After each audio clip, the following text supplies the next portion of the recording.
Topic रहेगा पृथ्वीराज चौहान नृत्य, जिसे राय पिथौरा के नाम से भी जाना जाता है, जो दिल्ली और अजमेर के सबसे प्रतापी शासक माने जाते हैं। पृथ्वीराज चौहान नृत्य, तो आज हम इन्हीं पृथ्वीराज चौहान नृत्य के बारे में पढ़ेंगे। तो पृथ्वीराज चौहान, जिनके पिता का नाम सोमेश्वर, माता का नाम कर्पूरी देवी था और इनका जन्म 1166 में हुआ था और ये मात्र 11 वर्ष के थे कि इनके पिता का देहांत हो गया और अपने पिता की मृत्यु के पश्चात 11 वर्ष की आयु में ही इन्हें साम्राज्य संभालना पड़ गया। गद्दी पर बैठते ही इन्हें अनेक कठिनाइयों का सामना करना पड़ा। इन्हें जो साम्राज्य मिला था वो फूलों की सेज न होकर कांटों की बौछार था। तो ऐसी परिस्थिति में ये सिंहासन पर बैठे। इतनी कठिनाइयां होने के बावजूद भी इन्होंने बड़े धैर्य और साहस से काम लिया और अपने साम्राज्य को या अपने राज्य उनको भी कह सकते हैं बड़ा ही निष्कंटक बनाया। तो इन्होंने गद्दी पर बैठते ही जो भी समस्याएं इनके सामने आई उनका धीरे धीरे स्टेप बाय स्टेप इन्होंने समाधान किया। इनके सामने जो भी समस्याएं आई इन्होंने अपनी उसको हम सुविधा की दृष्टि से 3 भागों में बांटते हैं।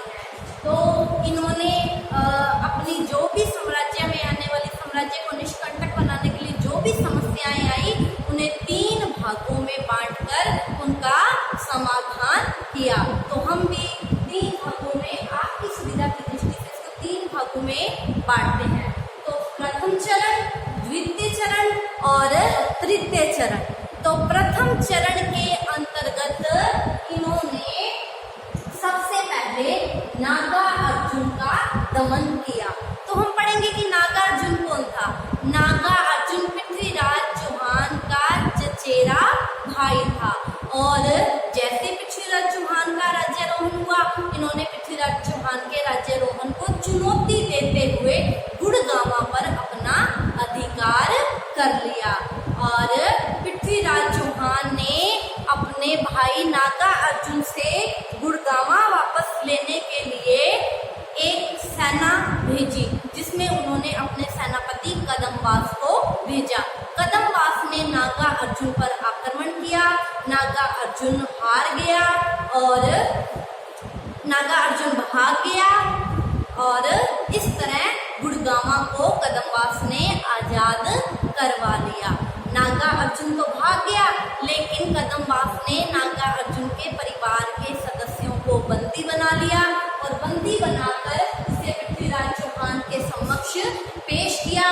पृथ्वीराज चौहान ने क्या कहा कि इन सबका सिर धड़ से अलग कर कर उसे द्वार के मुख्य फाटक पर लटका दिया जाए ताकि कोई भी ऐसी हालत में इन कटे हुए सिरों को देखते हुए इतना दहल जाए कि कोई भी मेरे राज्यारोहण को चुनौती देने का साहस न कर सके। अतः नागार्जुन तो भाग गया लेकिन उसके परिवार को पकड़कर बंदी बना लिया और उनके सर धड़ से अलग करके उन्हें मुख्य फाटक पर लटका दिया गया। इस तरह पृथ्वीराज चौहान ने अपने चचेरे भाई नागार्जुन का दमन करके उससे गुड़गांवा वापस ले लिया और गुड़गांवा पर पृथ्वीराज चौहान का पुनः अधिकार हो गया। ठीक है, तो प्रथम चरण के अंतर्गत उसने एक तो नागार्जुन जो चचेरा भाई था उसका दमन किया और प्रथम चरण के अंतर्गत ही उसने बदानकों का दमन किया। देखो बदानक क्या थे, एक जाति थी, लूटपाट करने वाली जाति थी। राजस्थान के अलवर और भरतपुर के आसपास ये जाति रहती थी और इन्होंने अपने इसी क्षेत्र में लूटपाट करके अशांति फैला रखी थी। और अब इन्होंने क्या अब इन लोगों ने पृथ्वीराज चौहान के जो क्षेत्र थे उन्हें भी परेशान करना शुरू कर दिया। अतः नागार्जुन ने इन बदानक जाति पर आक्रमण किया और इसमें बहुत सारे बदानक मारे गए और कुछ बदानक जो रह गए उन्होंने आत्मसमर्पण कर दिया। उसके बाद कहीं भी पृथ्वीराज चौहान के राज्य में बदानकों द्वारा परेशान किए जाने के संकेत नहीं मिलते हैं। इस तरह पृथ्वीराज चौहान ने प्रथम चरण के अंतर्गत अपने निकट संबंधी और जो आसपास जो अशांति फैला रखे थे, जिसमें बदानक जाति प्रमुख थी, इन समस्याओं का समाधान किया। ठीक है, तो आप लोगों ने पृथ्वीराज चौहान, जिसे राय पिथौरा के नाम से जाना जाता है, दिल्ली और अजमेर के सबसे प्रतापी शासक माने जाते हैं। पिता सोमेश्वर, माता कर्पूरी देवी। इनका जन्म 1166 में हुआ। 11 वर्ष की आयु के हुए इनके पिता का देहांत हो गया और 11 वर्ष की छोटी आयु में इन्हें अपना साम्राज्य संभालना पड़ा, जो इन्हें फूलों की सेज ना होकर कांटों का सिंहासन मिला था। इनके सामने अनेक कठिनाइयां थी, लेकिन उन्होंने बड़े धैर्य और साहस के साथ अपनी कठिनाइयों पर विजय पाई और अपने राज्यारोहण को निष्कंटक बनाया। अपने राज्यारोहण को निष्कंटक बनाने के लिए, अपनी कठिनाइयों पर विजय पाने के लिए इन्होंने जो भी कार्य किया उसको 3 भागों में बांट दिया। प्रथम चरण, द्वितीय चरण, तृतीय चरण। प्रथम चरण के अंतर्गत इन्होंने अपने निकट संबंधी, जो आसपास जिनके निकट संबंधी थे, जो इनके राज्य को चुनौती देने का साहस कर रहे थे, उनका समाधान किया। जिसमें सबसे महत्वपूर्ण नाम इनके चचेरे भाई नागार्जुन का आता है, जिसने गुड़गांव पर अधिकार कर लिया। इन्होंने न केवल गुड़गांव को मुक्त कराया और न केवल गुड़गांव को मुक्त कराया, बल्कि उसके परिवार का सिर धड़ से अलग कर दिया ताकि कोई और चुनौती देने का सामना ना कर सके। और दूसरा, बदानकों का दमन किया। बदानक एक लूटपाट करने वाली जाति थी, राजस्थान के अलवर, भरतपुर के आसपास रहती थी। इन्होंने अपने क्षेत्र में अशांति फैला रखी थी और नागार्जुन के द्वारा इस बदानक जाति का भी दमन किया गया। तो अब हम द्वितीय चरण पढ़ेंगे कि द्वितीय चरण के अंतर्गत इन्होंने किस किस कठिनाई का सामना किया या समाधान किया। तो द्वितीय चरण के अंतर्गत हम पढ़ेंगे कि जो पृथ्वीराज चौहान थे, अपने कठिनाइयों को 3 भागों में बांटा। पहले अपने घर को सेव किया, अब ये क्या करना चाहते थे, अपने साम्राज्य का विस्तार करना चाहते थे। साम्राज्य का विस्तार करना है तो आसपास के क्षेत्रों पर अपना अधिकार करना चाहते थे, पड़ोसियों पर अधिकार करना चाहते थे, जिसमें चंदेल है, गढ़वाल है, चालुक्य हैं, इन पर अपना अधिकार करना चाहते थे, अपने साम्राज्य का विस्तार करना चाहते थे। साम्राज्य का विस्तार करने के लिए, पड़ोसियों पर अपना अधिकार करने के लिए युद्ध क्या था, अवश्यंभावी था। तो द्वितीय चरण के अंतर्गत पृथ्वीराज चौहान ने सबसे पहला युद्ध चंदेलों के साथ किया। देखो, चंदेलों के साथ उन्होंने द्वितीय चरण के अंतर्गत सबसे पहला युद्ध चंदेलों के साथ हुआ। देखो, चंदेल जो थे, चंदेल साम्राज्य के अंतर्गत बुंदेलखंड है, महोबा है, बभूति है, जाट है आदि प्रदेश आते थे और यहाँ का राजा था परमादिदेव। इस परमादिदेव से चंदेलों की जो प्रजा थी, चंदेल साम्राज्य की जो प्रजा थी, वो बहुत ही असंतुष्ट थी, क्योंकि परमादिदेव अपनी जनता पर या अपनी प्रजा पर निर्मम अत्याचार करता था।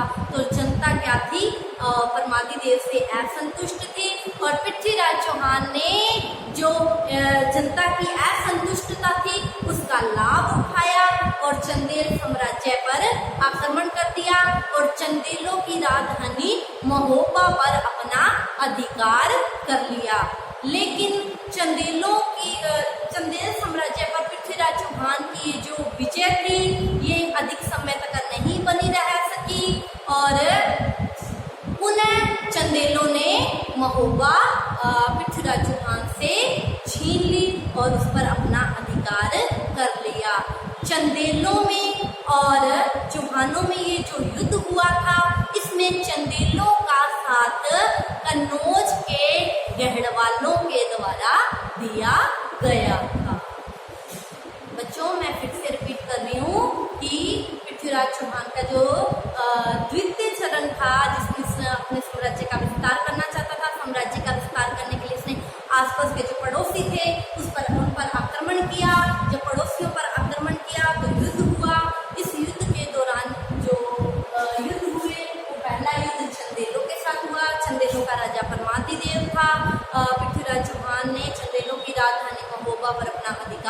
किया, लेकिन ये विजय पृथ्वीराज चौहान की ज़्यादा समय तक नहीं बनी रह सकी।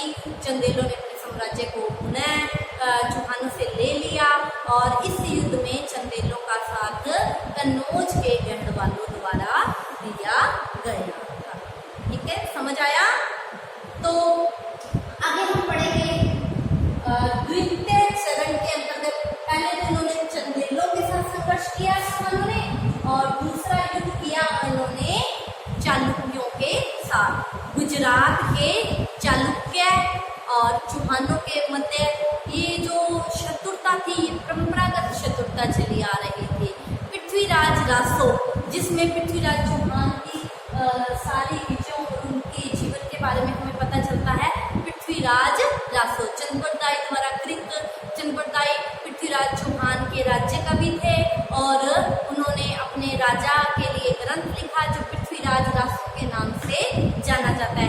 पृथ्वीराज रासो से हमें पता चलता है कि जो गुजरात के चालुक्य थे, चालुक्यों का राजा भीमदेव था, और इसी राजा भीमद्वितीय ने सोमेश्वर के साथ युद्ध किया था, सोमेश्वर को पराजित किया था, और इसी युद्ध में सोमेश्वर क्या है, मारे गए थे। और अब पृथ्वीराज चौहान अपने पिता की मृत्यु का बदला लेना चाहता था और चालुक्यों ने सोमेश्वर का वध दिया और नागौर पर अपना अधिकार कर लिया था। अब पृथ्वीराज चौहान नागौर को पुनः हस्तगत करना चाहता था, अतः उसने गुजरात के चालुक्यों पर आक्रमण कर दिया और उन्हें पराजित किया। इस तरह उसने न केवल अपने पिता की मृत्यु का बदला लिया और नागौर को भी उसने पुनः हस्तगत कर लिया, अर्थात नागौर पर भी पुनः अपना अधिकार कर लिया। दूसरा युद्ध किसके साथ किया इन्होंने? चालुक्यों के साथ चौहानों का द्वितीय युद्ध हुआ। तो द्वितीय चरण के अंतर्गत जो इनका पृथ्वीराज चौहान का जो तीसरा युद्ध हुआ वो था कन्नौज के गढ़वालों के साथ। कन्नौज, जैसे ये गुजरात के चालुक्य थे, ये कन्नौज के गढ़वाल।